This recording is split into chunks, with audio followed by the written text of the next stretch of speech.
Good morning दोस्तों। RM गुरु में आपका बहुत स्वागत है। मेरा नाम मोहित अय्यर है और मैं आज आया हूँ फिर से मैथ पढ़ाने।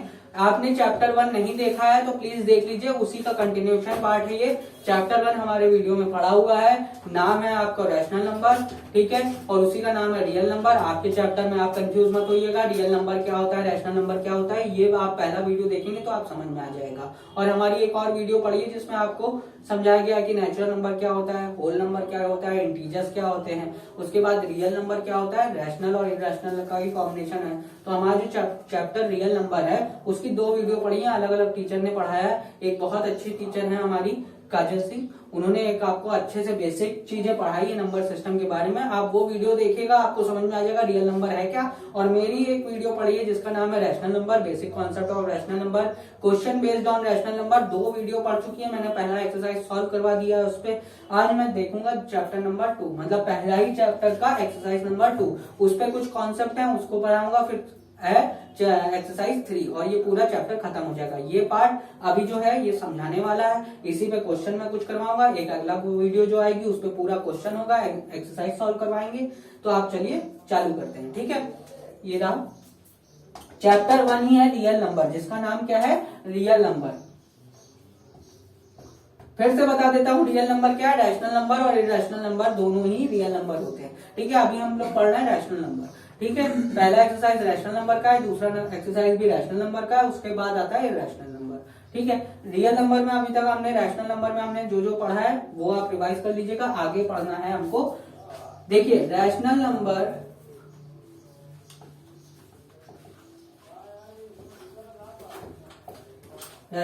क्या होते हैं। अब जब इसको डिवाइड करते हैं, रैशनल नंबर को जब भी हम डिवाइड करते हैं तो डिवाइड करने के केस में हमको क्या आता है, सबसे पहला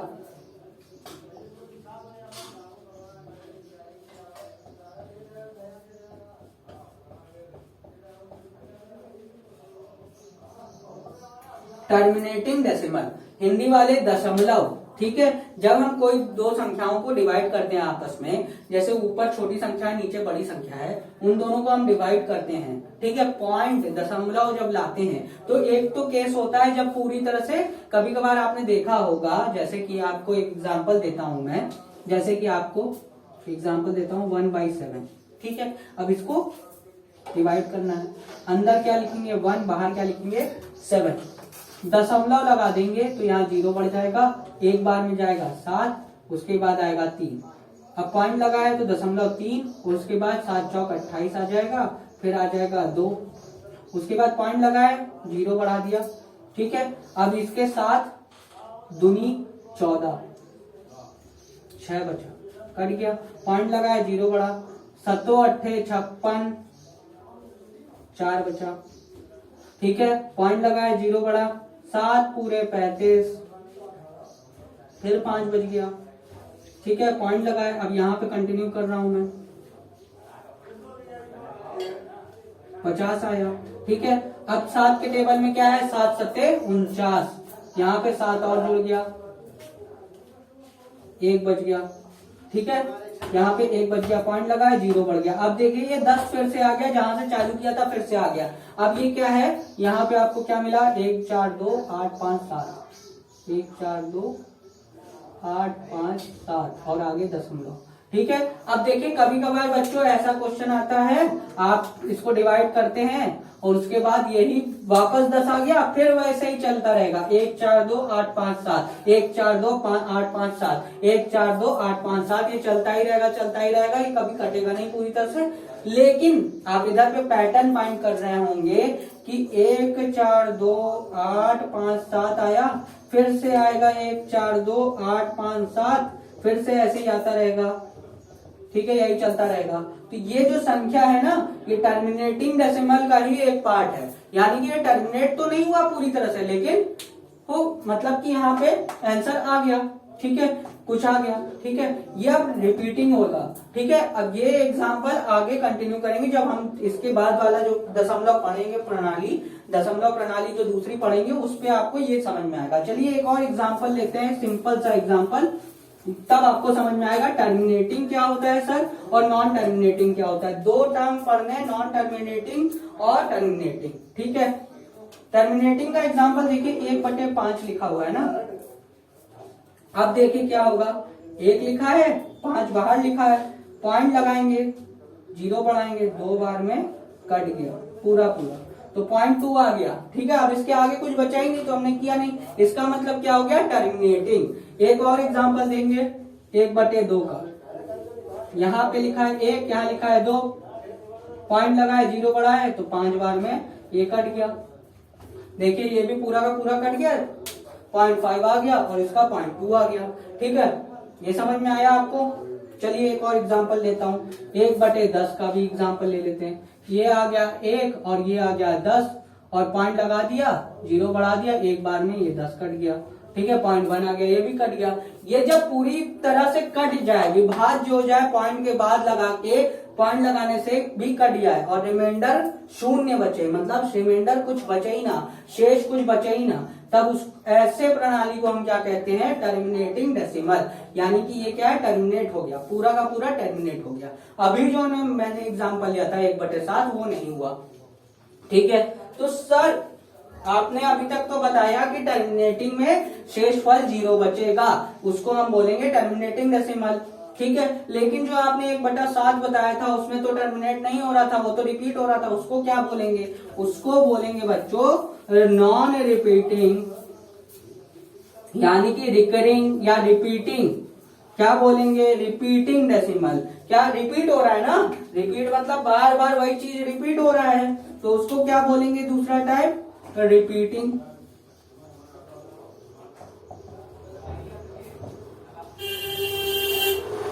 समझ में आया, रिपीटिंग मतलब रिपीट होना, कोई चीज बार बार होना। रिपीट अगर हो रहा है तो रिपीटिंग डेसिमल। टर्मिनेट हो जा रहा है, टर्मिनेट मतलब पूरी तरह से विभाज्य हो जा रहा है, दशमलव लगाने के बाद कुछ 1 पॉइंट के बाद, 2 पॉइंट के बाद, 3 पॉइंट के बाद अगर पूरा का पूरा हो जाएगा। अब देखिए एक एग्जांपल है 1/8, अंदर लिखेंगे 1, बाहर लिखेंगे 8, पॉइंट लगाएंगे, 0 बढ़ाएंगे, एक बार में जाएगा 8, 2 आया। ठीक है, पॉइंट लगाया, 0 बढ़ा, 8 दूनी 16, 4 बज गया, पॉइंट लगाया, 0 बढ़ गया, 8 5 40, पूरा का पूरा विभाज्य हो गया। जरूरी नहीं है पहले ही बार में हो, दूसरे बार में, तीसरे बार में, चौथे बार में भी हो सकता है। जैसे ही आप करते जाएंगे तो विभाज्य हो जाएगा। और शेषफल अगर 0 बच गया तो इसको क्या बोलेंगे, टर्मिनेटिंग। अगर नहीं हुआ तो रिपीटिंग। ठीक है, एक तीसरा केस होता है नॉन टर्मिनेटिंग, नॉन रिपीटिंग। ना तो वो टर्मिनेट होगा, ना तो वो रिपीट होगा, वो हमेशा नई नई वैल्यू देता रहेगा। उसको ही हम बोलते हैं इर्रेशनल नंबर। अभी हम रैशनल नंबर पढ़ रहे हैं। चलिए इसके बारे में कुछ और क्वेश्चन आते हैं, वो आपको समझाता हूँ। अभी तक मैं एक चीज आपको दिखाया हूं, कुछ एग्जाम्पल, आपने अगर गौर किया होगा तो आपको समझ में आएगा अच्छे से। तो बच्चों आप थोड़ा सा वीडियो पीछे जाइएगा और ध्यान से देखिएगा। पहला एग्जाम्पल मैंने लिया था, कब कब नॉन रिपीटिंग आया था, ध्यान से देखिएगा। 1/5, 1/2, 1/10 लिया था, 1/8 लिया था। इन सब केसों में, इन सब केस में हमें क्या पता चल रहा था, हमने जो अभी इतने सारे 4 एग्जाम्पल आपके सामने रखे, इस चारों एग्जाम्पल में आपको क्या समझ में आया कि रिपीट नहीं हुआ, टर्मिनेट हो गया। रिपीट नहीं हुआ, टर्मिनेट हो गया, यानी कि पूरा का पूरा विभाज्य हो जाए। तो अब इससे हमको क्या बात समझ में आ रही है बच्चों, ये नोट कर लीजिएगा, बहुत इंपॉर्टेंट है। जो कंपटीशन की तैयारी कर रहे हैं उनके लिए भी बहुत इंपॉर्टेंट है ये चीज। आपको ये पता होना चाहिए कि कभी कभार पूछ लेता है टर्मिनेटिंग डेसिमल है कि नहीं है, तो आदमी बच्चे डिवाइड करके देखते हैं। याद रखिएगा एकदम सबसे रामबाण, अगर डिनोमिनेटर, देखिए नीचे को कहते हैं डिनोमिनेटर, ऊपर को कहते हैं न्यूमरेटर, पहले ही बता चुका हूं मैं। डिनोमिनेटर यानी कि नीचे वाले संख्या, अगर ऐसी संख्या हो जिसमें 2 का ही गुणांक हो, 2 का ही गुणांक हो, या फिर 5 का गुणांक हो, या 2 और 5 का गुणांक हो, ये 3 केस बनेंगे। 2 का गुणांक हो, 5 का गुणांक हो, या 2 और 5 का गुणांक हो, तो यानी कि वो हमेशा टर्मिनेटिंग होगा। देखिए आप देखिए पहले केस में 5 का गुणांक क्या है, 5 एकम 5, 5 का गुणांक है, ये 2 का गुणांक है, और ये 10 को आप कैसे तोड़ेंगे, 10 का आप फैक्टर निकालेंगे तो क्या निकालेंगे, 2 गुणे 5, तो ये 2 और 5 का गुणांक है, यानी कि ये टर्मिनेट हो जाएगा।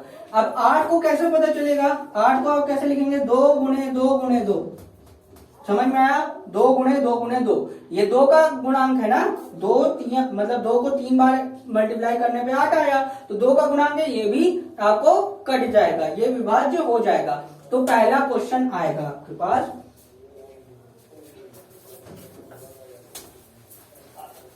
जल्दी जल्दी पढ़ते हैं क्वेश्चन की तरफ, एक एक क्वेश्चन सॉल्व करवाते हैं। 3 क्वेश्चन इसमें लेंगे, 2 क्वेश्चन, जल्दी जल्दी। पहला क्वेश्चन है 5/32, दूसरा क्वेश्चन है 11/24। ठीक है, आपको ये बिना डिवाइड करे, बिना डिवाइड मेथड करे आपको बताना है कि ये टर्मिनेटिंग है कि नहीं। चलिए देखते हैं। नीचे डिनोमिनेटर मैंने क्या बोला, 2 का गुना होना चाहिए या 3 का या 5 का, 2 का होना चाहिए या 5 का। 32 को आप प्राइम फैक्टर निकाल लीजिए जल्दी जल्दी। 2 से ये 16, 2 से ये 8, 2 से ये 8 को हमको पता है 2 × 3, ये इसको कैसे लिख सकते हैं, 2 × 2 × 2 × 2 × 2, 2 दूनी 4, 4 दूनी 8, 8 दूनी 16, 16 दूनी 32। ठीक है, 32 को ऐसा लिखा जाता है। तो ये 2 का गुणांक है कि नहीं, तो यानी कि जब काटेंगे तो ये पॉइंट नहीं आएगा, पॉइंट से इसका शेषफल क्या आएगा, 0 आएगा, यानी कि ये टर्मिनेट हो जाएगा, पूरा का पूरा विभाज्य हो जाएगा।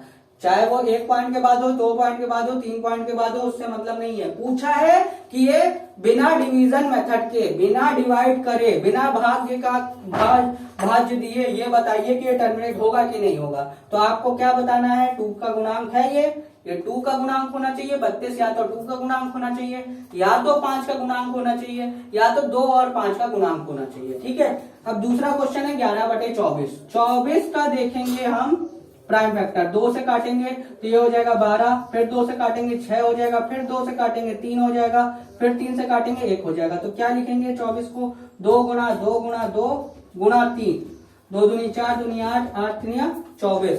इसमें 3 आ गया ना, तो यानी कि इसको जब हम काटेंगे तो ये पॉइंट में कटेगा नहीं, शेषफल कभी भी 0 नहीं आएगा। इसका ऐसा अगर भाग देंगे, अगर 11 को 24 से भाग देंगे तो कभी भी शेषफल 0 आने का नहीं, कभी भी आने का नहीं। क्यों, क्योंकि यहाँ पे 3 आ गया, ये 3 नहीं आना चाहिए था। यहाँ पे क्या आ सकता है, 5 आ सकता है या 2 आ सकता है, या तो 2 का गुणांक हो, या तो 5 का गुणांक हो, या तो 2 और 5 का गुणांक हो। ठीक है, 2 या 5 आ सकता है, इसके अलावा कोई तीसरी संख्या नहीं आ सकती। अब यहाँ 3 आ गया तो आप बिना देखे आंख बंद करके बता देंगे कि ये टर्मिनेट नहीं होगा इसमें, यानी कि शेषफल कभी भी 0 बचेगा नहीं।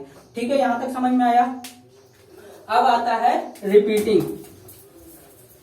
इस पे क्वेश्चन, अगला जो सीरीज आएगा उस पे पूरा क्वेश्चन ही क्वेश्चन होगा। ठीक है, आप चिंता मत करिए, क्वेश्चन ही बताएंगे सारा। अब अगला जो मैंने बताया था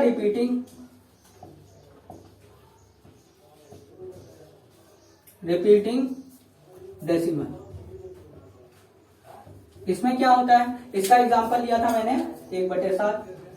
अब देखिए यहां से आप तुरंत बता सकते हैं, यहाँ 7 आया यानी कि 2 का गुणांक नहीं है ना 5 का है, तो ये नॉन रिपीटिंग है। ठीक है, आप देख के आप बता सकते हैं। इसको जब हम डिवाइड किए थे अभी तो क्या आया था, 1 4 2 8 5 7 8 5 2 1 4 एक बार में गया, 3 बचा, 3 बचा चौके 28, 2 बचा, 2 बचा तो 2 बार में गया 14, 6 बचा, 6 बचा, 8 56 गया, 4 बचा, 4 बचा 35, 5 बचा, 5 7। ठीक है, ये आया था। ठीक है, 1 4 2 8 5 7 पॉइंट। अब ये रिपीट हो रहा है, 1 4 2 8 5 7। अब यही रिपीट होता रहेगा, क्योंकि फिर से शेषफल आपका 1 बच गया, 1 बच गया, 1 ही तो चालू किया था, 1 से चालू किया था, तो अब 1 ही बच गया। ठीक है, ये रिपीट हो रहा है। जब भी ऐसा रिपीट हो तो क्या करते हैं, यहाँ पे कॉन्सेप्ट क्या आता है, बार लगाने का।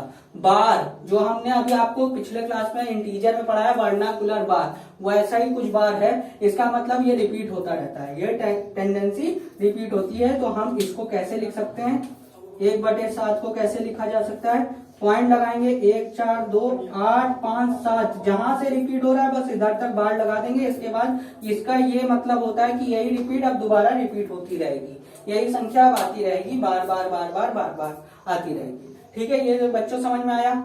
अब देखिए दूसरा एक एग्जाम्पल लेता हूं।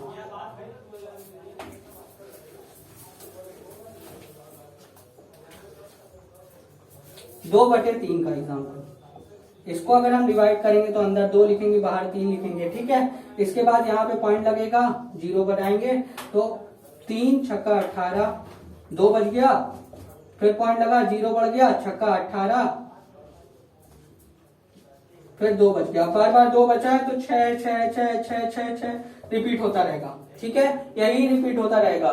तो इसको हम कैसे लिखेंगे, इसको हम लिखेंगे 2/3 को लिखेंगे 0.6666 डॉट डॉट डॉट, ये 6 रिपीट होता है। अब इधर पे रिपीट क्या हो रहा है, 6 संख्या रिपीट हो रही है ना, तो 2/3 0.6 के ऊपर बार लग जाएगा, यानी कि ये बता रहा है कि ये जो 6 है ये रिपीट होता रहेगा। तो इसको कहते हैं single digit repeating, single digit repeating decimal.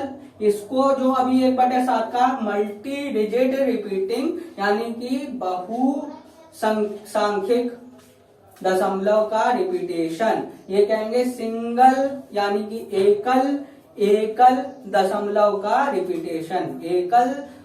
एकल संख्या जो है, एक संख्या जो है उसका रिपीटेशन हो रहा है यहाँ पे, तो एक के बाद वहां पे बहु संख्या हो रहा है, तो बहु मतलब होता है बहुत संख्या हो रही है, एक से ज्यादा हो रही है तो वो होता है, ठीक है। मल्टी का मतलब होता है बहु, ठीक है, और एक का मतलब होता है, ये बहु वाला सास बहु वाला नहीं है, बहु मतलब हिंदी वाला बहु मतलब बहुत सारे, बहुवचन जैसे बोलते हैं ना, तो वैसे ही बहु विकल्प मतलब बहु संख्या दशमलव का रिपीटेशन, यहाँ पे एक संख्या का रिपीटेशन हो रहा है, ठीक है। यहां तक बात समझ में आई। अब एक एग्जांपल लेते हैं, एक लास्ट एग्जांपल लेते हैं और देखते हैं। ध्यान से देखिएगा बच्चों, समझ में आ रहा होगा तो बताइए, प्लीज कमेंट करिएगा कि समझ में आ रहा है सर, बहुत तेज तो नहीं भाग रहे हैं, जबकि मैं बहुत ज्यादा एग्जांपल लेके समझा रहा हूँ। 11/6 में क्या होगा, देखिए 11/6 करना है तो 6 बाहर आएगा, 11 अंदर आएगा, 6 एकम 6 आ जाएगा, ठीक है, 6 एकम 6 आ जाएगा। कितना बचेगा, 5 बचेगा, क्या आएगा 5। अब देखिए छोटा संख्या हो गया, बड़ा संख्या, पॉइंट लगेगा, 0 बढ़ेगा, ठीक है। अब 6 के टेबल में 50 तो आता नहीं है, ठीक है, 7 छंग 48 होता है, 7 छंग 42 होता है, 8 छंग 48 होता है, 8 छंग 48 होता है, 42 छोटा है ना, 48 भी आ सकता है, 2 आ गया, ठीक है। अब पॉइंट लगाए, 0 बढ़ेगा। 6 के टेबल में 20 तो आता नहीं है, लेकिन 6 तिया 18 आता है, क्या आता है, 6 तिया 18। अब क्या बचा, 2 बचा। अब देखिए फिर से 2 बच गया, यानी कि 3 आएगा 18। अब ये 3 चलता रहेगा, 8 के बाद 3 चलता रहेगा, तो इसको हम कैसे लिखेंगे, ध्यान से देखिएगा, 1.833 और ये चलता ही रहेगा, ठीक है, कभी भी कटने वाला नहीं है। अब ऐसा भी होता है कभी कभार कि 1.8 तो वहां पे फिक्स हो गया, लेकिन 3 रिपीट हो रहा है, तो यहाँ पे ध्यान रखिएगा 3 के ऊपर बार लगाइएगा, बस 3 ही रिपीट हो रहा है, 8 रिपीट नहीं हो रहा है।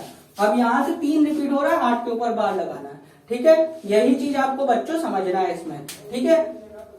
अब आता है, इस चैप्टर को समाप्त करते हैं, यहां से एक और टॉपिक बता देते हैं। अब देखिए यही क्वेश्चन देगा आपको रैशनल रियल नंबर का चैप्टर 2 में बेसिक जो पढ़ना है, वो तो पहला क्वेश्चन वो था कि बिना विभाज्य करे आपको बताना है कि टर्मिनेटिंग है कि नहीं है, तो वो आपको बता दिया। आप देखिए इस क्वेश्चन को वापस कैसे ले जाएं।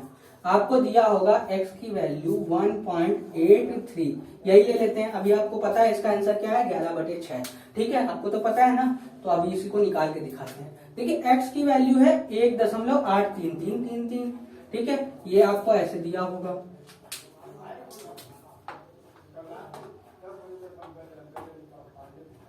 ठीक है, आपको ऐसा दिया होगा 8333, ठीक है। एक एग्जांपल और ले लेते हैं, चलिए सिंपल एग्जांपल से चालू करते हैं, तब आपको एकदम क्लियर होगा। आपको ये पता है 0.6666 अभी निकाले थे, 0.6666 निकाले थे 2/3, ठीक है। ये वाला एग्जांपल ले लेते हैं पहले, तब आपको समझ में आ जाएगा। ये थोड़ा सा टफ एग्जांपल, टफ नहीं है, पहली बार के लिए थोड़ा सा दिक्कत है। 6 ले लेते हैं, बेसिक चालू करना है ना, ऐसा दिया।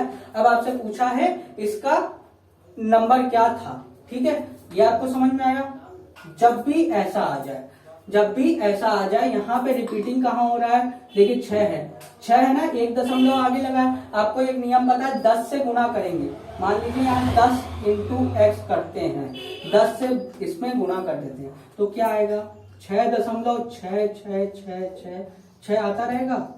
देखिए 10 से ही ना दशमलव किया है, 1 दशमलव के पहले आ जाएगा, नहीं पता आपको। जैसे मान लीजिए 0.5 लिखा है, इसको 10 से मल्टीप्लाई करना है, इसको 10 से मल्टीप्लाई करना है, यानी कि 50 आएगा, 5 10 दाम 50 आएगा, दशमलव एक के बाद लगाए तो एक के बाद लग जाएगा, तो आंसर क्या आ जाएगा 5। ठीक है, ये आपको समझ में आया ना, ये दशमलव ऐसे आता है, 5 दाम 50 होता है, एक दशमलव के बाद शून्य लगाया मतलब पॉइंट लगाया, एक संख्या के बाद दशमलव लगाए तो एक संख्या के बाद दशमलव लगा दिया तो 5 आ गया इसकी वैल्यू, वैसे ही यहाँ पे लगाए। ठीक है, अब इसको ऐसे लिखेंगे 6 प्लस, अब यही तो क्वेश्चन में दिया था x, 6 प्लस x। ठीक है, यहाँ पे क्या है 10x। ठीक है, यहाँ तक बच्चों समझ में आया। अब ये 10x लिखा है, ये x है, ये दोनों भाई भाई हैं, इनको इधर ले आइए तो 10x minus x equal to 6 हो जाएगा। तो यहाँ पे 10x में से 1 x घट गया, 10x में से 1 x घट गया, 10x में 1 x घट गया तो कितना बचा 9x। 9x की वैल्यू आ गई 6, तो x की वैल्यू क्या आ गई 6/9, क्या आ गई 6/9, यानी कि x इक्वल टू, अब दोनों को सिंप्लीफाई करने का नियम है जो पहला मैंने बताया था, रैशनल नंबर क्या होता है हमेशा सिंप्लीफिकेशन होता है, ऐसी दो संख्या से काटेंगे जिससे दोनों कट जाए, तो 3 से दोनों कट जाएगा तो 3 दूनी 6 और 3 त्रिका 9, 2/3 यही तो आ रहा था, 2/3 x की वैल्यू फाइंड करनी थी, ये निकाल लिया। अब जो मैंने आपको लग रहा होगा कि सर आपने वो वाला क्वेश्चन नहीं बताया जो अभी आपने दिया था, चलिए वो वाला क्वेश्चन देख लेते हैं। नहीं तो कुछ बच्चे ऐसे होते हैं ना, वो ये सोचते हैं सर ने जानबूझ के नहीं बताया होगा क्योंकि वो थोड़ा अजीब क्वेश्चन है, ऐसा कुछ नहीं है, वो आपका बेसिक था इसीलिए मैंने सिंपल क्वेश्चन लिया। देखिए वो वाला भी क्वेश्चन देख लीजिए, 8 3 3 3 3 3 ये वाला क्वेश्चन। ठीक है, मैंने क्यों नहीं लिया था क्योंकि इसमें आपको समझाना था, बेसिक नहीं था इसमें। ठीक है, ये एडवांस था। अब देखिए आपको ये पता है कि x की वैल्यू ये दी है, अब देखिए क्या रिपीट हो रहा है, ये हो रहा है ना, इस यहां से देखेंगे इसके पहले एक और दशमलव है। ठीक है, तो इसको 10 से मल्टीप्लाई फिर से करेंगे। ठीक है, 10 गुना दोनों तरफ करेंगे, यहां 10 करेंगे तो 18.33333 हो जाएगा। ठीक है, 18.333 हो जाएगा। ठीक है, समझ में आया, 18.333 हो जाएगा। अब क्या होगा 10x बराबर हो जाएगा 18 प्लस ये हो जाएगा। ठीक है, 3 3 3 हो जाएगा। समझ में आ रहा है, यहां तक समझ में आ रहा है। अब देखिए इसको, अब यहाँ पे ये क्या है, इस वाले को भी एक अलग क्वेश्चन मानेंगे। अब ये वाले को अलग क्वेश्चन मानेंगे और इसकी वैल्यू फाइंड करेंगे। कैसे, देखिए 0.3333 है क्वेश्चन, इस पे भी 10 का मल्टीप्लाई करेंगे, इसको y मान लेंगे, 10y इक्वल टू हो जाएगा 3.333, 10y इक्वल टू हो जाएगा 3 प्लस y। ठीक है, y माने थे 9y, y इक्वल टू हो गया 3/9, इसको लिखेंगे 1/3। तो यहाँ पे हम 1/3 वैल्यू धर सकते हैं। क्या धर सकते हैं 1/3, तो 10x बराबर क्या हो गया 18 प्लस 1/3। अब इसको सॉल्व करना आपको आता है, 3 का एलसीएम लेंगे, यहाँ पे कुछ नहीं है, 18 तिया तो 30 हो गया, 8 तिया 24 हो गया, तो ये हो गया 54, 18 तिया 54 प्लस 1 यानी कि 55/3। अब यहाँ 10x की वैल्यू आ गई 55/3, तो यहाँ x की वैल्यू क्या आ जाएगी 55। अब यहाँ पे मल्टीप्लाई में है तो डिवाइड में चला जाएगा, 10 आ जाएगा, 5 से इसको काटेंगे 11 बार में, 5 से काटेंगे 2 बार में, तो 11/6 आ गया। यही आ रहा था, याद है 11/6।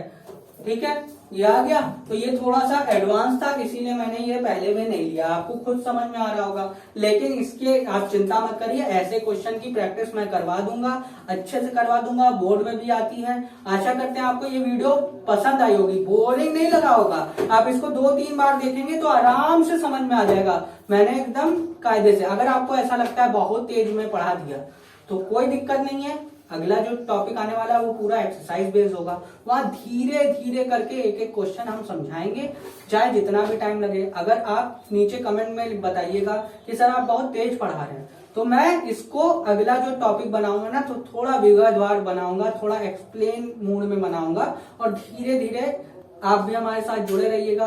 2 पार्ट में मैं इसको कंप्लीट करवाऊंगा। आशा करते हैं आपको ये वीडियो पसंद आया होगा। अगर पसंद आया तो प्लीज चैनल को लाइक करिए, शेयर करिए और सब्सक्राइब करिए। धन्यवाद।